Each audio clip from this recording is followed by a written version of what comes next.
회원 여러분 안녕하십니까? 정통 주식 채널입니다. 1월 25일 월요일 주식 시황을 말씀드리겠습니다.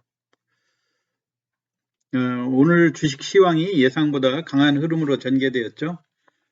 코스피가 68포인트 오른 3208, 코스닥도 19포인트 올라서 999.3, 사실상 1000포인트를 탈환하는 그런 강세를 보여줬죠.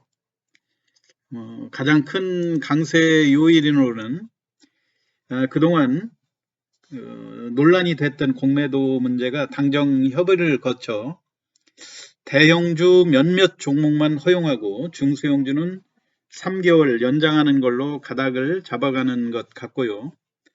이에 따라 기존 상승 흐름이 재현되면서 지수도 3200선을 회복하였고, 특히 공매도 문제가 해결 조짐을 보이면서 중소형주가 많이 포진되어 있는 코스닥의 동반 강세를 불러온 것이 아닌가, 이렇게 분석이 됩니다. 제가 오늘 시황은 아주 중요한 날이고 다룰 내용들이 많은데도 불구하고 대안전선에 대해서 중요한 포인트를 다시 설명드리고자 하는데요. 그것은 대안전선에 대해서 제가 지난 주말에 2번에 걸쳐서 시황을 했는데 회원 여러분님들께서 아주 많은 관심을 가져주셔서 그 고마움의 표시이기도 하고요. 특히 지난 금요일 날 대안전선이 11년 만에 사상 최대의 흑자 기록, 아주 좋은 호재가 나와서 시간에 상한가를 기록했는데도 불구하고 오늘 아주 의외의 대주주 매도라고 하는 그 돌발 변수를 만나면서 주가가 하락세를 기울였거든요. 하락하면서 무려 1억 4,300만 주가 거래됐는데 왜 이런 흐름이 나왔는지, 앞으로 대안전선을 보유하고 계신 소액 주주분들이 어떤 부분에 초점을 맞춰야 할지 제가 추가로 설명드리도록 하겠습니다. 제가 금요일 시황을 하고 사실은 많은 분들이 제 방송을 청취해 주셔서 감사하기도 하면서도 한편으로는 제가 자칫 잘못하면 대안전선의 좋은 면만 발표를 해서 혹시라도 매수하라는 걸로 오해를 하시는 그런 회원님들도 있을지 모르겠다 싶어서 일요일 날 대안전선을 매매하기 위해서는 반드시 관찰할 포인트가 2가지 있다 하는 말씀을 드렸었죠. 아마 방송을 잘 들으신 분들은 제 방송 취지를 잘 이해하셨으리라 믿고요. 저는 영업 일선에서 오랜 경험을 통해서 다양한 종목들을 매매하다 보니까 당일 매매 시 유의해야 될 점, 또 제가 나름대로 중요하게 보는 포인트가 몇 개 있습니다. 오늘 지난 일요일 시황에서 대안전선 소액 주주분들이 앞으로 이 종목의 매매 흐름에서 어떤 점에 유의해야 되는지 설명드리면서 앞으로 또 참고로 저희 채널과 채널 구독과 알람 설정을 같이 해 놓으시면은 제가 대안전선 말고도 다양한 종목을 많이 추천하고 또 설명을 드리니까 잘 간파하셔서 제가 어떤 취지로 설명을 하는지를 잘 이해하시면서 앞으로 투자 수익을 많이 올리는 기회가 됐으면 좋겠습니다.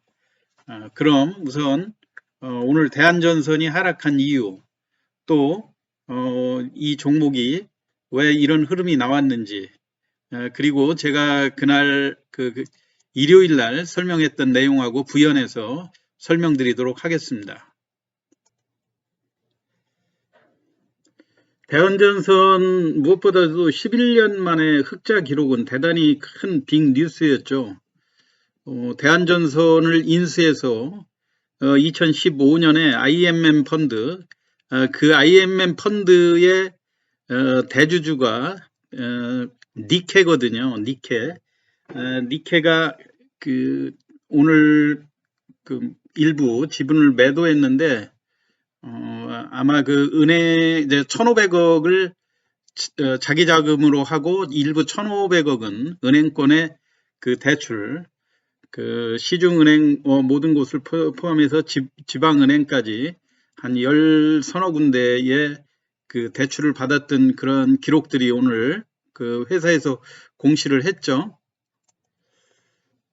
근데 여하튼 그 최근에 매각과 관련해서 대한전선으로는 엄청난 호재, 몸값을 키워서 할 수 있는 그런 좋은 기회였는데, 그렇기 때문에 시간 외에서 금요일 날 상한가 1,580원에 끝났던 거거든요. 그래서 이제 기준가가 제가 1,585원 그 이상에서, 물론 200만 주의 상한가 사자 물량들이 있었기 때문에 충분히 그 호재를 그대로 받아들이게 된다 그러면 1,600원에서 1,700원 선이 시초가가 형성될 거다. 그렇게 제가 말씀을 드렸었죠. 그래서 제일 중요한 거는 시초가가 얼마에서 거래 시작하는가, 그 다음에 시초가가 붙은 다음에 빨리 또 그 가격을 회복해서 거래되는 가격이 시초가 이상에서 거래되는가 여부를 주의 깊게 봐야 된다.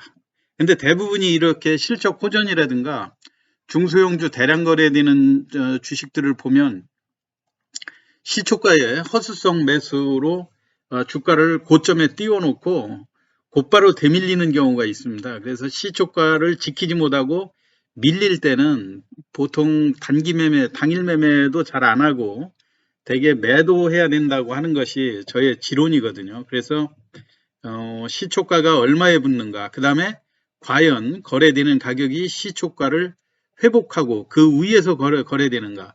시초가를 하회하는 시점부터는, 왜냐하면 양봉으로 출발했던 것이 음봉으로 바뀌기 때문에 고점에서 그 주의해야 되는 원인이 그거라고 제가 말씀을 드린 거죠. 그 다음에 그 전일날 아주 대량 거래되면서 주가가 강했던 종목도 어떤 때는 시초가가 마이너스로 출발하는 경우도 있습니다. 그런 때는 정말 조심해야 되는 거죠. 마이너스에 일단 매도를 해놓고 또 신규로 진입한다 하더라도 이 주식이 마이너스를 회복하고 다시 플러스로 전환할 때 그때 참여해서 매매해도 늦지 않다. 예, 이런 말씀은 제가 초기에 시황할 때도 여러 번 말씀을 드렸던 거고요. 또 두 번째로 중요하게 생각했던 것이 기관 외국인의 매매 동향을 많이 강조를 드렸죠. 그 전날 대한전선이 기관과 외국인이 어떤 정보에 의해서 먼저 파악한지는 모르지만 이게 1445원에 금요일 날 종가 끝나고 시간 외에서 10% 올라갔고 1585원에 끝났던 거 아닙니까? 그날 외국인이 115만 주 매수를 했고 기관이 45만 주를 매수를 했는데, 과연 오늘도 주가 그 1585원 이상에서 거래되고 외국인이나 기관이 역시 계속해서 매수를 하는지 아니면 매도를 하는지, 매도할 때는 사실 이 주식을 그 추격 매수를 하면 안 된다는 그런 취지로 제가 말씀을 드린 거거든요. 근데 여하튼 그 오늘 특징이라고 할 것 같으면 이 종목이 장전에 이 상한가 시간외에서 전날 상한가가 들어갔는데도 불구하고 아침에 1445원, 그 8시 반에서부터 8시 40분간에 시장이 열리기 전에 장전 매매라는 것을 하지 않습니까? 근데 물론 사자도 한 700~800만 주 정도가 있었는데 무려 500만 주가 쏟아졌거든요. 근데 500만 주가 1445원에 그 매수를 매도하겠다고 한 게 저는 상당히 의아했습니다. 왜냐면은 장 시작한 다음에 매매를 하게 되면 10% 이상 높은 가격에 매도를 할 텐데 이걸 왜 서둘러서 1445원에 팔려고 했는지 그 의문이 풀리지 않았는데, 이 의문이 얼마 되지 않아서 바로 풀렸습니다. 장 시작되고 시초가도 물론 금방 그 전날 시간의 가격보다도 낮게 붙었을 뿐만 아니라 곧바로 시초가 밑에서 밀리고 1,500원 밑에서 거래되면서 10시 40분 경우에 그 대주주의 대량 주식 소유 비율, 그 특별관계인의 비율 변동 보고서라고 하는 것이 나왔죠. 그러니까 이 직전 보고서에 80만 주 됐던 게 그 주식 수를 그 줄였다 하는 그런 내용들이었죠. 그 변동 사유로 시간의 매매에서 그 블록딜로 그 7% 정도를 매도했다고 하는 거고요. 그 다음에 계열회사 임원이 퇴사해서 특별관계가 해소돼서 처분했다고는 하는데, 이거는 이 임원에 대한 거는 수량이 그렇게 많지는 않거든요. 이번에 이게 바로 오늘 이번에 대주주 지분 변동 보고서인데요. 주식 수가 4,200만 주가 감소가 됐죠. 4,200만 주가 감소됐는데 그 일부가 은행권에 그 담보로 잡혀 있던 그런 물량들, 일부 그 은행 여신을 상환하는데 사용하지 않았는가 그런 생각이고요. 이거로 인해서 이 대주주가 그 회사의 실적이 좋아졌다고 하는 이런 좋은 재료가 있음에도 불구하고 조금 더 실망스러웠던 것은 4,200만 주를 시간의 매매로 거래를 시키면서 주식 가격이 무려 1,400원이었는데도 20% 가까이 할인해서 1,090원 정도에 처분했다고 하는 것이 조금 실망스러운 그런 결과였죠. 이걸로 인해서 이게 오늘 그 대한전선의 매매 현황인데요. 외국인이 160만 주 정도, 기관이 그 1378만 주, 또 프로그램 매물에서 1500만 주 이 매도한 대량의 이 매물들,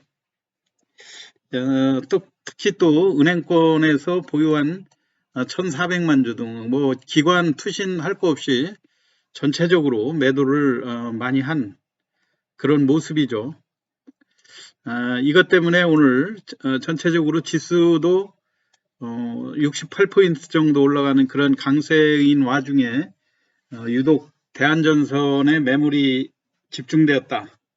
그리고 주가도 9% 정도 1,300원대를 다시 밀리면서 약해져서 이게 회사의 매각 시장에서 뭔가 앞으로 순탄치만은 않은 그런 노정을 예상해 볼 수 있다. 그런 얘기거든요.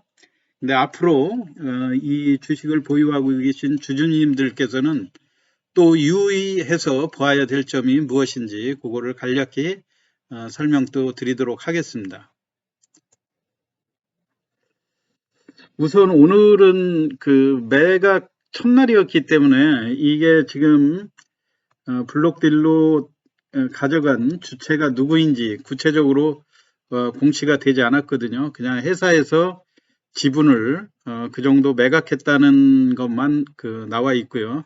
앞으로 2, 3일 있으면 오늘 가져간 그 주체가 나올 걸로 블록딜로 이 그 대한전선 그 대주주, 그러니까 니케가 매도한 이 지분을 과연 누가 가져갔는가, 이 주체가 또 밝혀지면 향후 매각에 또 그 포인트가 될 수도 있겠죠. 우리는 여하튼 좋은 기관에서, 우리 국내가 됐든 해외가 됐든 좋은 기관이 한번 가져가기를 한번 기대를 해보는 거고요. 향후 또 회사가 그 지금 1월도 그 말일로 이제 접어들었는데요. 구체적인 그 매각 진행 여부가 또 어떻게 진행되느냐. 그 다음에 제일 중요한 거는 개인 주주로서 오늘 그동안 그 실적 호전이라는 좋은 재료가 나왔음에도 불구하고 장대 음봉으로 이 마감이 됐는데요. 그나마 하나 위안으로 삼는 거는 이 대한전선의 특징이라고 할 수 있는 종목 있죠. 그 1차 상승에 1차 상한가였던 이 1200원을 견조하게 역시 아직은 지지하고 있다. 장중에 물론 저점도 1200원 위로 형성이 돼 있죠. 지금까지 이 대한전선을 그 차트를 그런대로 망가뜨리지 않고 버텨왔던 이런 그 모습이 오늘 장대 음봉에도 불구하고 지켜지는 모양새였는데요.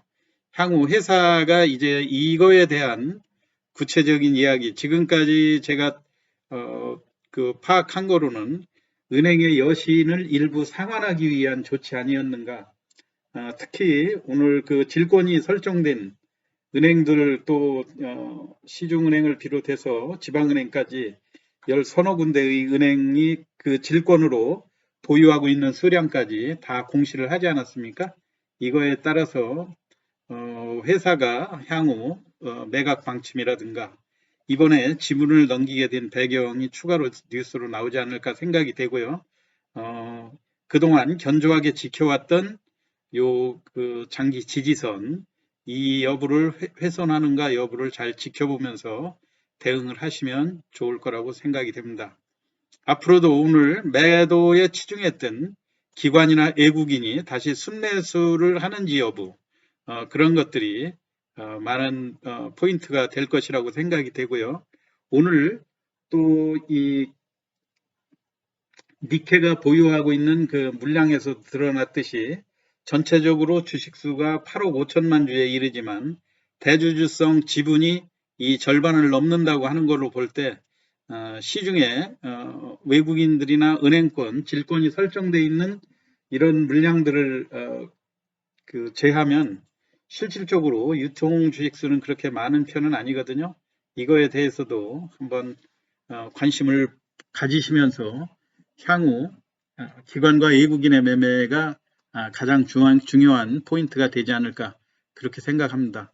오늘 약간 그 대한전선의 의회의 대주주 지분 매각으로 시장에서 전체적으로 좋았는데도 불구하고 주가가 약세로 기울여서 이 종목에 대한 설명을 추가로 드렸습니다. 끝까지 경청해 주셔서 감사합니다.